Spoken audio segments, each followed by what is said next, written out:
आज शाम श्रीहरिकोटा से इनसेट 3 डीएस का प्रक्षेपण करेगा। मौसम और आपदा संबंधित चेतावनी का सटीक पूर्वानुमान लगाने में मिलेगी मदद।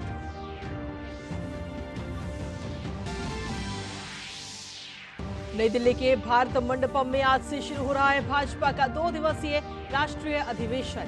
प्रधानमंत्री नरेंद्र मोदी होंगे शामिल। लोकसभा चुनाव में 405 सीट जीतने के लक्ष्य पर होगा मंथन।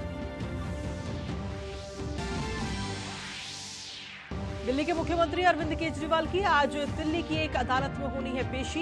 ईडी के समन को बार बार नजरअंदाज करने पर अदालत ने किया है तलब।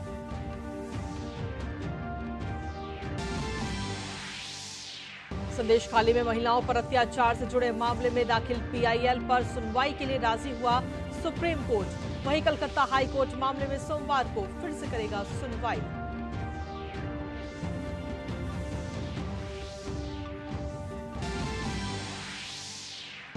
आज जैसलमेर में दिखेगा हिंद की वायुसेना का दम। वायु शक्ति युद्धाभ्यास में स्वदेशी तेजस सहित राफेल, मिराज और सुखोई जैसे लड़ाकू विमान दिखाएंगे अपना शौर्य।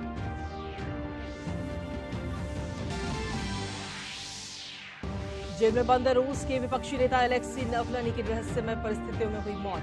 नवलनी को माना जाता था रूसी राष्ट्रपति पुतिन का धुर विरोधी।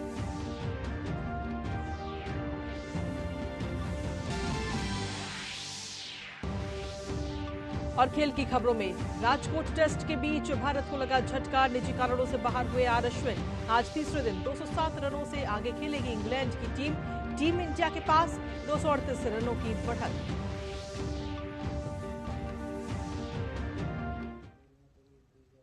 नमस्कार, स्वागत है आप सभी का। दूरदर्शन समाचार आप देख रहे हैं। मैं हूं आपके साथ कृतिका और बुलेटिन की शुरुआत करते हैं।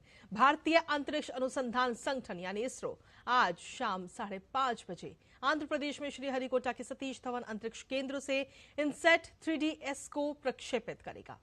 इस उपग्रह को प्रक्षेपण यान GSLV अंतरिक्ष में भूस्थैतिक कक्षा में भेजा जाएगा। इस GSLV मिशन का लक्ष्य इनसेट 3 DS मौसम उपग्रह को जियोसिंक्रोनस ट्रांसफर ऑर्बिट में तैनात करना है। ये पृथ्वी की सतह की निगरानी करने और विभिन्न वर्णक्रमीय चैनलों में समुद्री अवलोकन के लिए सुसज्जित और मौसम संबंधित विश्लेषण के लिए बेहद महत्वपूर्ण है।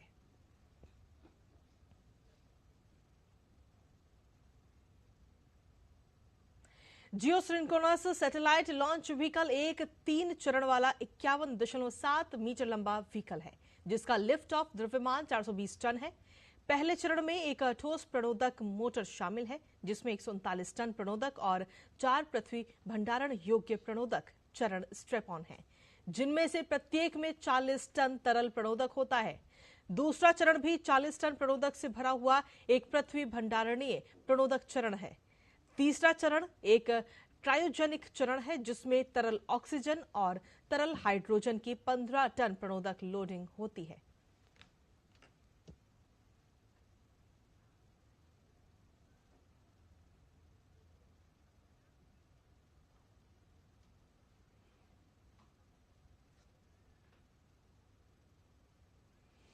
और इसी पर चलिए सीधा रुक कर लेते हैं। इस वक्त हमारे संवाददाता आयशा खानम का बेंगलुरु से। आयशा, सबसे पहले तो सुप्रभात आपको। और जिस तरीके से एक और नया मिशन कहीं ना कहीं इसरो का है, और इस मिशन में क्या कुछ फायदा होगा सीधे तौर पर अगर देखा जाए तो?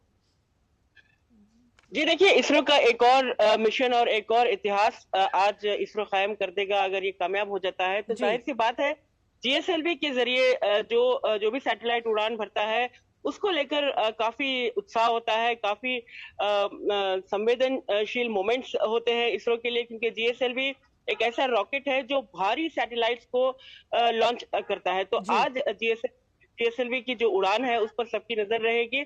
और ये जो सैटेलाइट लॉन्च कर रहा है इनसेट 3DS, ये बहुत ही अहम है, क्योंकि ये इनसेट में नया और अत्याधुनिक सैटेलाइट है, जिसके जरिए धरती पर जो मौसम को लेकर बदलाव आते हैं, जो अर्ली वार्निंग सिस्टम्स होते हैं, इन तमाम चीजों को स्टडी करने के लिए इनसेट सीरीज पहले से ही अंतरिक्ष में मौजूद है। अब ये जो आज इसरो भेजेगा इनसेट 3DS, इसमें ये जो सैटेलाइट है पहले के इनसेट सैटेलाइट्स के साथ सिंक्रोनाइज करेगा और इसके बाद जो डेटा जुटाएगा, खासकर ओशनिक बदलाव में जो बदलाव होते हैं और मौसम के अर्ली वार्निंग सिस्टम्स जो होते हैं, ये तमाम चीजें ये सैटेलाइट जुटाएगा ताकि अर्ली वार्निंग सिस्टम्स को बेहतर किया जाए, ताकि प्रिवेंशन मेजर्स जो है उन्हें बेहतर बनाया जाए, उन्हें मजबूत किए जाए, और जो जिस तरह से सुनामी जैसी पहले एक नेचुरल डिजास्टर हुआ था, उस तरह की आपदा कहीं ना हो। तो ये तमाम चीजें हैं जो ये सैटेलाइट स्टडी करेगा और ये डेटा जुटाएगा। और इसरो के लिए ये एक अहम दिन है, क्योंकि जीएसएलवी रॉकेट के जरिए ये लॉन्च होने जा रहा है, तो ये बहुत ही अहम और सबकी नजर इस पर लगी रहेगी। फिलहाल वहां पर किस तरीके की तैयारियां हैं इस वक्त केंद्र पर? जी देखिए, श्रीहरिकोटा से उड़ान शाम 5:30 बजे होगी, लॉन्च होगा शाम 5:30 बजे। और खास बात यह होती है कि तमाम वैज्ञानिकों के साथ साथ यहाँ पर आजकल गैलरी में लोगों को आने की इजाजत है। गैलरी में लोगों की मौजूदगी, जो उत्साह होता है, ये बहुत ही अहम, बहुत ही अत्यंत देखने लायक होता है, क्योंकि चंद्रयान और आदित्य L1 मिशन के बाद हर किसी को, हर आम और खास आदमी को अंतरिक्ष को लेकर एक नया इंटरेस्ट जुड़ गया है। और चंद्रयान कामयाबी के बाद जाहिर सी बात है, हर कोई इसरो की एक एक उड़ान के साथ जुड़ना चाहता है।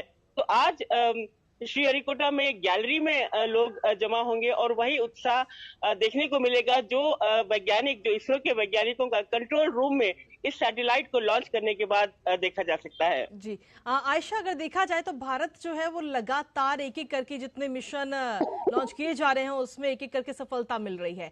आज का जो ये मिशन है उसमें अगर सफलता मिलती है हमें, जिसकी पूरी पूरी उम्मीद है हमारे वैज्ञानिकों को भी और पूरे देश को भी, तो भारत एक कदम और आगे बढ़ जाएगा। जी हाँ, देखिए, जीएसएलवी की सफलता ही सबसे बड़ी सफलता होगी, क्योंकि जीएसएलवी के अब तक के करीब 15 लॉन्चेस हुए हैं। ये बहुत भारी रॉकेट होता है, तो ये सबसे बड़ी सफलता रहेगी। और इनसेट 3D सैटेलाइट का जो लॉन्च होगा, इसके जरिए इसरो एक बार फिर अंतरिक्ष में ये साबित कर देगा कि इसरो के पास वो अत्याधुनिक टेक्नोलॉजी है, मेक इन इंडिया टेक्नोलॉजी है। इसरो धीरे धीरे आत्मनिर्भर की ओर स्पेस क्षेत्र में बढ़ता जा रहा है। तो इस तरह इसरो ये तमाम चीजों को जो है अंडरस्कोर करेगा। और इसके जरिए जिस तरह से इसरो की पहले से इसरो की टेक्नोलॉजी को लेकर कई विदेशी एजेंसीज भी इसरो की टेक्नोलॉजी में दिलचस्पी दिखाते आए हैं, जिस तरह से नासा ने भी चंद्रयान की टेक्नोलॉजी को ट्रांसफर करने की बात कही। तो ये तमाम चीजें हैं जो इसरो एक बार फिर साबित करेगा। और इसके बाद इसरो के सामने एक और अहम मिशन है। देखिए, इसरो एक एक लॉन्च के बाद नए लॉन्चेस में जुड़ जाता है, और अगले महीने इसरो और नासा का एक और अहम सैटेलाइट लॉन्च होने वाला है। ये अत्याधुनिक सैटेलाइट रहेगा, और इसके जरिए इसरो और यूएस जो है मिलकर स्पेस क्षेत्र में एक और इतिहास रचने की तैयारी में जुटे हैं। ठीक है, चलिए, बहुत बहुत शुक्रिया आयशा, तमाम जानकारी और अपडेट्स हमारे दर्शकों तक पहुंचाने के लिए। तो लगातार हमारी भी इस खबर पर नजर लगातार बनी हुई है, क्योंकि 5:30 बजे का हर कोई इस वक्त बेसब्री से इंतजार कर रहा है। फिलहाल बुलेटिन में वक्त एक छोटे से ब्रेक का है। आप बने रहिए हमारे साथ और देखते रहिए DD news. Tech startup solid था, प्लान था कड़क, करना था समथिंग ग्रेट, पर शुरू से प्रॉब्लम्स ने घेरा यूं कि बिजनेस हुआ अपना लम्बेट। बिजनेस गुरु की जरूरत थी खास, सीधे गए एसबीआई स्टार्टअप ब्रांच पे तो खुल गया success. Startup advisory and support SBI startup branch पे। सर, आप बहुत लकी हैं कि आपके बेटे ने हेल्थ इंश्योरेंस और बाकी सारी फॉर्मेलिटीज टाइम से पूरी कर दी है। अब आप घर जा सकते हैं। मेरा बेटा? तो फिर आप? पॉलिसी बाजार। क्लेम के टाइम पे हमेशा आपकी हेल्प को तैयार। पॉलिसी बाजार, 1 करोड़ का हेल्थ इंश्योरेंस सिर्फ 390 रुपए महीने से शुरू। मोदी सरकार की गारंटी, हर गरीब का मुफ्त इलाज। 55 करोड़ लोगों को दी हर साल 5 लाख रुपए तक के मुफ्त इलाज की निश्चिंतता। हमारा संकल्प, विकसित भारत। It's another 6. रिचार्ज, जल्दी रिचार्ज करा। ये क्या किया?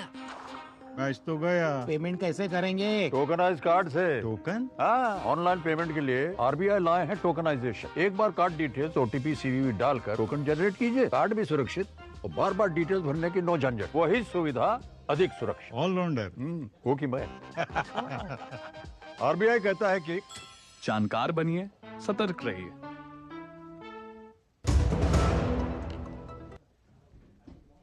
और ब्रेक के बाद एक बार फिर से स्वागत है आप सभी का। खबरों में बढ़ते हैं आगे, जहां आपको बता दें कि आगामी लोकसभा चुनाव में प्रधानमंत्री मोदी ने स्वयं पार्टी के लिए 370 सीट जीतने और एनडीए गठबंधन के लिए 400 से ज्यादा सीट जीतने का लक्ष्य तय कर दिया है। और उसी लक्ष्य को फलीभूत करने के लिए बीजेपी का 2 दिवसीय राष्ट्रीय अधिवेशन 17 और 18 फरवरी को दिल्ली के भारत मंडपम में आयोजित किया जा रहा है। लोकसभा चुनाव से जुड़ी तमाम चुनौतियों और मोदी सरकार की तमाम उपलब्धियों पर इस अधिवेशन में सीधा फोकस रहेगा। आइए देखते हैं ये खास रिपोर्ट। लोकसभा चुनाव में पार्टी को 370 और एनडीए को 400 सीटों के पार ले जाने के लक्ष्य के साथ बीजेपी अपने अभियान को लगातार तेज कर रही है। शनिवार और रविवार को बीजेपी अपना राष्ट्रीय अधिवेशन करने जा रही है। नई दिल्ली स्थित भारत मंडपम में इस 2 दिवसीय अधिवेशन के समापन पर पीएम मोदी का संबोधन होगा। इसके साथ ही प्रधानमंत्री नरेंद्र मोदी पार्टी पदाधिकारियों की बैठक में भी शामिल होंगे। माननीय राष्ट्रीय अध्यक्ष जी का उद्घाटन भाषण होगा।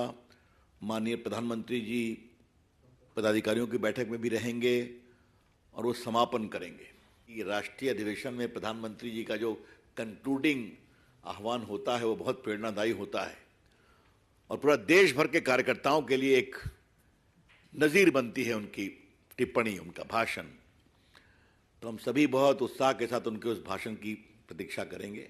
बीजेपी के राष्ट्रीय अधिवेशन में 2 प्रस्ताव पारित किए जाएंगे। अधिवेशन में बीजेपी के देश भर से 11,500 कार्यकर्ता शामिल होंगे, जिसमें पार्टी के सभी सांसद, विधायक, राष्ट्रीय और राज्य के प्रमुख पदाधिकारी, जिला अध्यक्ष शामिल हैं। बैठक स्थल पर पीएम मोदी की अगुवाई में केंद्र सरकार की 10 वर्ष की उपलब्धियों पर प्रदर्शनी लगाई गई है, जिसका शुक्रवार को बीजेपी के राष्ट्रीय अध्यक्ष जेपी नड्डा ने उद्घाटन किया। 17 तारीख को फर्स्ट हाफ में पदाधिकारियों की बैठक होगी और 3 बजे झंडोत्तोलन होगा और उसके बाद ये 18 तक ये कार्यक्रम चलेगा।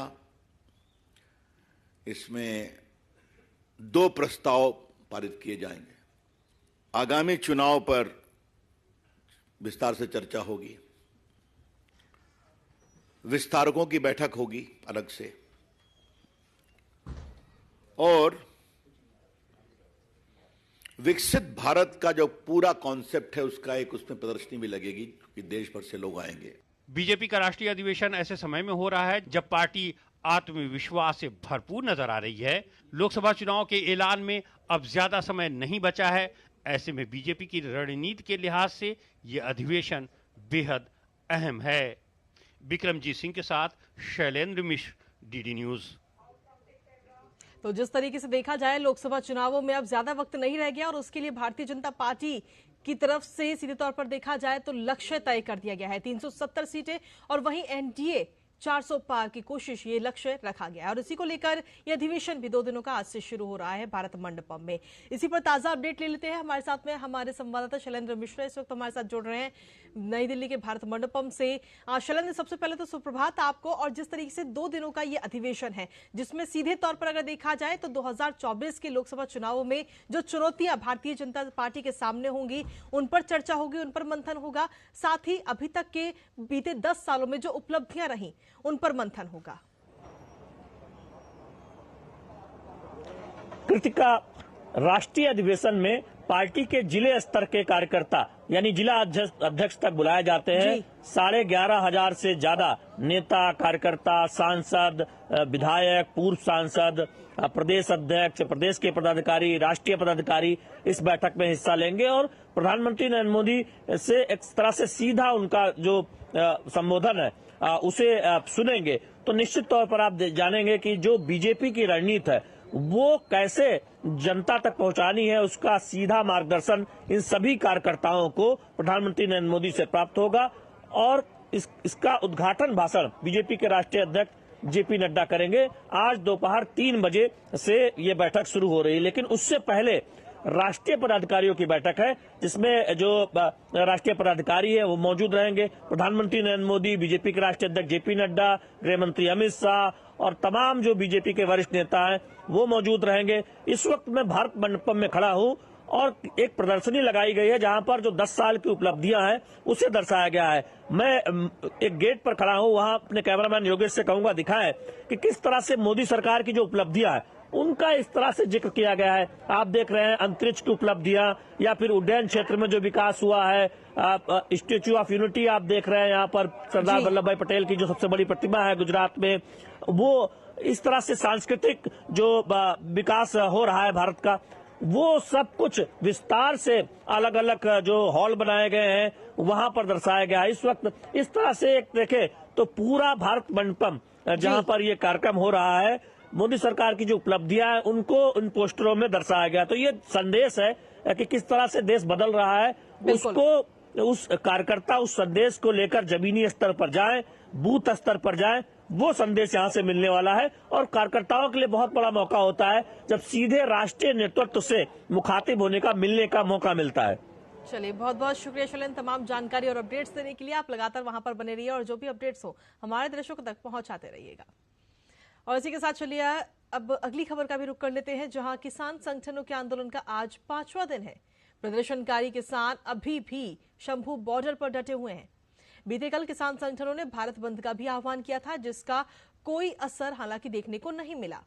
हालांकि पंजाब हरियाणा के शंभू बॉर्डर पर किसानों ने एक बार फिर दिल्ली की तरफ बढ़ने की कोशिश की, जिसे हरियाणा पुलिस और अर्धसैनिक बलों ने विफल कर दिया।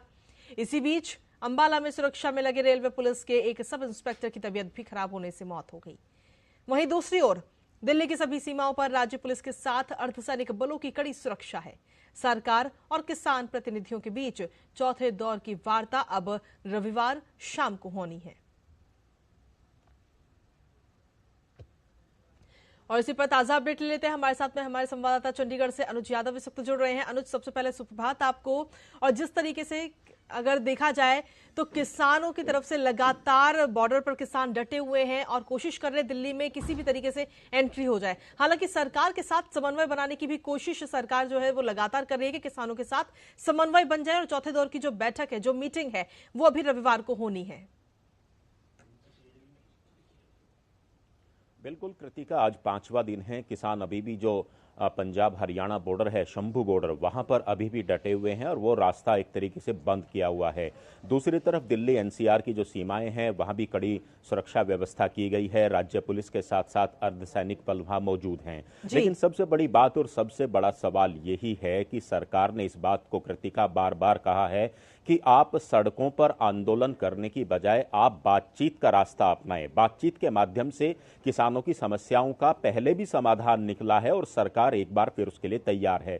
बिल्कुल 3 दौर की वार्ता हो चुकी है, लेकिन हमने देखा एक वार्ता के बीच में तो किसान जो है खुद उठकर चले गए। इससे लगता है कि किसान अपनी जिदों पर अड़े हुए हैं, लेकिन जिद से किसी भी समस्या का समाधान नहीं निकलता। कल केंद्रीय मंत्री अर्जुन मुंडा ने और केंद्रीय मंत्री अनुराग सिंह ठाकुर ने भी इस बात को कहा कि किसानों का हित सबसे बड़ा फोकस है मोदी सरकार के अंदर। इतनी लाभकारी योजनाएं, कल्याणकारी योजनाएं किसानों की चली हैं कि उसी की वजह से आज दलहन के क्षेत्र में आज भारत आत्मनिर्भर होने की तरफ आगे बढ़ रहा है।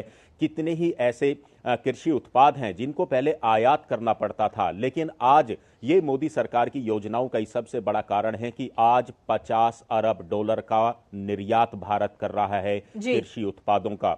डेयरी सेक्टर की बात करें, छोटे किसानों की बात करें, पशुपालन की बात करें, ये सेक्टर काफी तेजी से आगे बढ़े हैं। लेकिन सबसे बड़ी बात है कि कुछ इलाकों के, कुछ राज्यों के जो किसान संगठन हैं, आखिर वो बार बार इस तरह की राजनीति क्यों करना चाहते हैं जिससे आम जन जीवन पूरी तरीके से अस्त व्यस्त होता है। हम जानते हैं कि आज चंडीगढ़ अगर दिल्ली से कोई व्यक्ति आना चाहे तो उसको रास्ते बदलने पड़ेंगे, वो सीधे हाईवे से नहीं आ सकते हैं। तो कुल मिलाकर सरकार की यही कोशिश है लगातार कि किसान सड़कों से हट जाएं, अपने घरों को वापस जाएं और उनके जो प्रतिनिधि हैं वो बातचीत में शामिल हों और इन समस्याओं का समाधान निकले। चलिए, बहुत बहुत शुक्रिया अनुज, तमाम जानकारी और अपडेट्स देने के लिए। इस पर कोई भी अगर अपडेट होते तो हमारे दर्शकों तक सबसे पहले पहुंचाइएगा। फिलहाल शुक्रिया और खबरों में आगे बढ़ेंगे, लेकिन उससे पहले बुलेटिन में वक्त एक छोटे से ब्रेक का है। आप बने रहिए हमारे साथ, जल्द हाजिर होते हैं। मैंने अपना एनपीएस अकाउंट ऑनलाइन ओपन कर दिया था। सीरियस सेविंग स्टार्ट की after I landed my first job eight 23। अपने कॉर्पोरेट में बस अपना एनपीएस नंबर दिया एंड इन्वेस्टिंग चालू। थोड़े ही दिन पहले मेरा जॉब बदल गया, मैं मुंबई से राजकोट आ गई, लेकिन मेरा NPS account same. I just transfer the same account to my new company. NPS किसी भी जगह से ऑपरेट हो सकता है, जहां मैं वहां मेरा एनपीएस अकाउंट। अपने बेहतर कल को सुनिश्चित करने के लिए एनपीएस जरूरी है। मोदी सरकार की गारंटी, कोई नहीं रहेगा भूखा। हर महीने 80 करोड़ लोगों को मिल रहा है मुफ्त राशन। हमारा संकल्प विकसित भारत। पापा ये सब? हाँ, जो चीजें सालों से बेवजह पड़ी हो उन्हें हटा देना चाहिए। ये भी दादाजी की पुरानी पासबुक और एफडी। अरे ये कैसे रह गया? पैसे गए? नहीं, उपाय है। बैंक खाते को संचालित करते रहना चाहिए, वरना खाता इनऑपरेटिव हो जाता है। ऐसे में बैंक से संपर्क करें, खाता सक्रिय करवाएं और आपकी रकम जो है उसे ब्याज समेत क्लेम करें। दादू ये आरबीआई कहता है जानकार बनिए, सतर्क रहिए। सही कह रहा है। मुथूट फाइनेंस भारत का नंबर 1 सबसे भरोसेमंद financial services brand. Gold loan के लिए अभी कॉल करें 1-800-313-1212। यारो, शादी तो मैं प्रीति से ही करूंगा। कॉलेज टॉप करके अच्छी सी नौकरी लूंगा, झट से प्रीति को प्रपोज कर दूंगा और फैमिली हॉलिडे स्पेन में। वाह यार, मैं तेरी प्लानिंग का बड़ा फैन। तू आज ही एसबीआई में अपना सेविंग्स अकाउंट ओपन कर ले और अपने स्पेन हॉलिडे की सेविंग शुरू कर। एसबीआई सेविंग्स अकाउंट के साथ पाइए सेफ, सिक्योर, कन्वीनियंट बैंकिंग और ग्रेट कस्टमर सर्विस। एसबीआई, देश का फैन। और ब्रेक के बाद एक बार फिर से स्वागत आप सभी का। खबरों में आगे बढ़ते हैं और अगली खबर का रुख करते हैं, जो है पश्चिम बंगाल से जुड़ी हुई। दरअसल जहां पर संदेशखाली हिंसा का मामला अब सुप्रीम कोर्ट तक पहुंच चुका है। सुप्रीम कोर्ट के वकील अलख आलोक श्रीवास्तव ने अपनी जनहित याचिका में सुप्रीम कोर्ट से जल्द सुनवाई की मांग की थी, जिस पर सीजीआई ने कहा कि वो याचिका देखने के बाद इस पर सुनवाई का दिन तय करेंगे। इस याचिका में जांच और ट्रायल को पश्चिम बंगाल के बाहर ट्रांसफर करने की मांग की गई है। साथ ही याचिका में कहा गया है कि सुप्रीम कोर्ट की निगरानी में सीबीआई या एसआईटी इसकी स्वतंत्र और निष्पक्ष जांच करे। ये भी मांग रखी गई है कि मणिपुर मामले की तरह ही 3 न्यायाधीशों की समिति इसकी जांच करे, पीड़ितों को उचित मुआवजा मिले और दोषी पुलिसकर्मियों पर अनुशासनात्मक कार्रवाई हो। इन सब के बीच सोमवार को कलकत्ता हाईकोर्ट संदेशखाली मामले पर फिर से सुनवाई करेगा। दरअसल उत्तर 24 परगना जिले के संदेशखाली गांव में कई महिलाओं ने तृणमूल कांग्रेस के स्थानीय नेता शाहजहां शेख और उनके समर्थकों पर जमीन हड़पने और उनका यौन उत्पीड़न करने का आरोप लगाया है। महिलाएं टीएमसी नेताओं के खिलाफ प्रदर्शन कर रही हैं और उनकी गिरफ्तारी की मांग कर रही हैं। तो वहीं टीएमसी नेता संदेशखाली के गांवों में घर घर जाकर उन महिलाओं की पहचान कर रहे हैं जिन्होंने यौन उत्पीड़न और जमीन हड़पने के खिलाफ आवाज उठाई थी।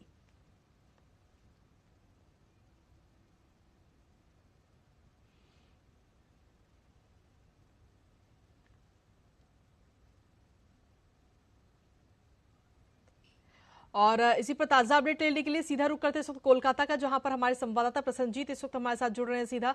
प्रसन्नजीत, सुप्रभात आपको। जिस तरीके से ये पूरा मामला जो है संदेशखाली का, जहां पर बीजेपी की टीम भी पहुंची, एससी आयोग भी वहां पर पहुंचा और अब कहीं ना कहीं ये पूरा मामला जो है वो सुप्रीम कोर्ट पहुंच चुका है। हालांकि हाईकोर्ट की अगर हम बात करें तो सोमवार को सुनवाई होनी है इस मामले पर। हाँ बिल्कुल, देखिए अब जो सारे राजनीतिक दल है, खासतौर से बीजेपी की तरफ से कोशिश ये है कि कम से कम किसी तरह से अंदर जाके संदेशखाली की जो गांव को किले की जैसा स्थिति में तब्दील कर दिया गया है, कम से कम वो गांव में पहुंचे और इन महिलाओं के साथ बात करे। सोचा ये जा रहा है कि इस महिलाओं को डरा के और फुसला के तृणमूल कांग्रेस की तरफ से आवाज बंद करने की और आवाज दबाने की कोशिश किया जा रहा है। तो बीजेपी की तरफ से अभी कोशिश यह है हाईकोर्ट की निगरानी में और जैसे भी हो किसी भी तरह ये जो प्रशासन और शासन की पूरे संदेशखाली को पूरे बंगाल से अलग थलग करने की कोशिश है। इन महिलाओं को पूरी तरह से सुरक्षा के नाम पर अलग थलग करने की कोशिश है। कम से कम इन महिलाओं के पास पहुंचा जाए और इन महिलाओं को आश्वासन दिया जाए कि आप जो आवाज उठाई है उस आवाज के बारे में पूरा देश नजर में रखे हैं और आपको जो कानूनी मशवरा है जो भी है वो दिया जाएगा। इस कोशिश में अभी लगे हुए हैं भारतीय जनता पार्टी की लोगों ने और इसीलिए अदालत की दरवाजा खटखटाया गया। कृतिका, चलिए बहुत बहुत शुक्रिया प्रसन्नजीत, तमाम जानकारी और अपडेट्स देने के लिए। आप इस खबर पर अपनी नजर लगातार बनाए रखिएगा। और इसी के साथ चलिए आगे बढ़ते हुए नजर डालते हैं अंतर्राष्ट्रीय खबरों पर, जहां जेल में बंद रूस के विपक्षी नेता अलेक्सी नवलनी की रहस्यमय परिस्थितियों में मौत हो गई है। उन्हें रूस के राष्ट्रपति का धुर विरोधी माना जाता था। अलेक्सी नवलनी को यमालो-नेनेट्स क्षेत्र की जेल सेवा ने मृत घोषित किया है। नवलनी को कुछ दिन पहले ही इस जेल में शिफ्ट किया गया था। अपनी वेबसाइट पर प्रकाशित एक बयान में यमालो-नेनेट्स ऑटोनोमस डिस्ट्रिक्ट की संघीय प्रायद्वीपीय सेवा ने कहा कि नवलनी को शुक्रवार को टहलने के बाद अस्वस्थ महसूस हुआ और वो तुरंत बेहोश हो गए। इसके तुरंत बाद मेडिकल स्टाफ को बुलाया गया, लेकिन उन्होंने नवलनी को मृत घोषित कर दिया। अभी तक नवलनी की मौत का कारण पता नहीं चल सका है। इसी बीच क्रेमलिन ने दावा किया है कि उसे नवलनी की मौत के कारण के बारे में कोई जानकारी नहीं है। क्रेमलिन ने एक बयान में कहा कि जेल सेवा उनकी मौत के संबंध में सभी जांच कर रही है। नवलनी की मौत पर पश्चिमी देशों ने भी गहरा दुख जताया है। और इसी के साथ फिलहाल मेरे साथ इस बुलेटिन में इतना ही, लेकिन जाते जाते आपको छोड़ जाते हैं देश भर के मौसम के हाल के साथ।